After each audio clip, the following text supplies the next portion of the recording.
Assalamualaikum warahmatullahi wabarakatuh. Perkenalkan, nama saya Fitriana Dwi Astuti dengan NIM J1B11837. Di sini saya akan menjelaskan proses pembuatan biogas dari kotoran ternak sapi secara sederhana. Mata kuliah Teknik Konversi dan Konservasi Energi.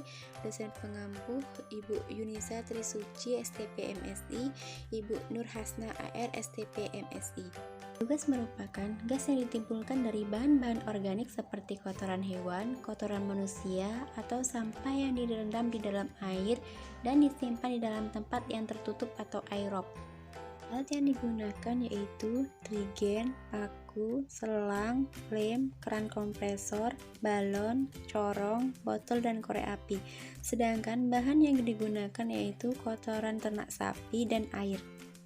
Proses pembuatan deskiter secara sederhana yang pertama yaitu lubangi tutup botol dengan paku hingga terbentuk lubang yang cukup untuk memasukkan selang. Yang kedua yaitu masukkan selang ke dalam tutup botol yang telah dilubangi, kemudian lem agar tidak dapat udara yang keluar pada saat proses fermentasi berlangsung.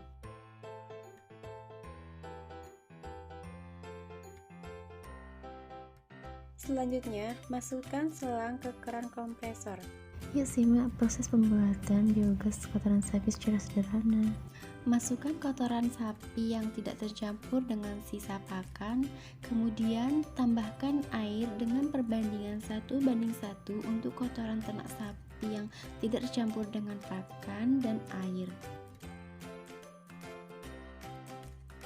Kemudian aduk hingga campuran tersebut homogen. Setelah campuran tersebut homogen, kemudian masukkan ke dalam degister secara perlahan.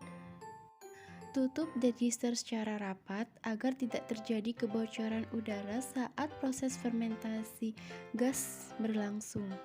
Pasang balon pada keran kompresor untuk mengetahui apakah ada gas yang terbentuk dalam proses fermentasi. Kemudian, simpan biogas pada tempat yang tidak terkena oleh sinar matahari. Tunggu selama kurang lebih 1-2 minggu untuk mendapatkan fermentasi hasil gasnya. Pengamatan biogas pada hari ke-0 sampai hari ke-4 belum mengalami fermentasi keseluruhan sehingga belum terbentuk gas pada deskister. Pada minggu pertama, biasanya gas yang dihasilkan berupa gas CO2 atau air. Pengamatan pada hari kelima, gas yang diperoleh yaitu sebesar 0,01 liter dan suhunya yaitu 27 derajat Celcius. Pada hari ke-6, gas yang dihasilkan sebesar 0,08 liter dan suhu ruangan yaitu 28 derajat Celcius. Selanjutnya, pengamatan biogas pada hari ke-7 dihasilkan biogas sebesar 0,08 liter dan suhu lingkungan sebesar 29 derajat Celcius. Hasil pengamatan volume gas pada hari ke-8 yaitu sebesar 0,09 liter dan suhu lingkungan sebesar 28 derajat Celcius. Pada hari ke-9, volume gas yang dihasilkan sama saja dengan pada hari ke-8 yaitu sebesar 0,09 liter dan suhu lingkungan 20 derajat Celcius. Suhu lingkungan sangat berpengaruh dalam proses fermentasi gas berlangsung. Sedangkan hasil pengamatan pada hari ke-10, gas yang dihasilkan sebesar 0,01 liter dan suhu lingkungan sebesar 26 derajat Celcius. Suhu lingkungan pada deskister yang semakin rendah, maka mikroba pada deskister tidak akan bekerja dan akan selalu menurun. Volume biogas pada hari ke-11 sebesar 0,02 liter dengan suhu lingkungan sebesar 28 derajat Celcius. Suhu lingkungan yang rendah dapat mempengaruhi proses pembuatan dari gas metana yang dalam deskister. Volume biogas pada hari ke-12 sebesar 0,01 liter dan suhu lingkungan sebesar 27 derajat Celcius.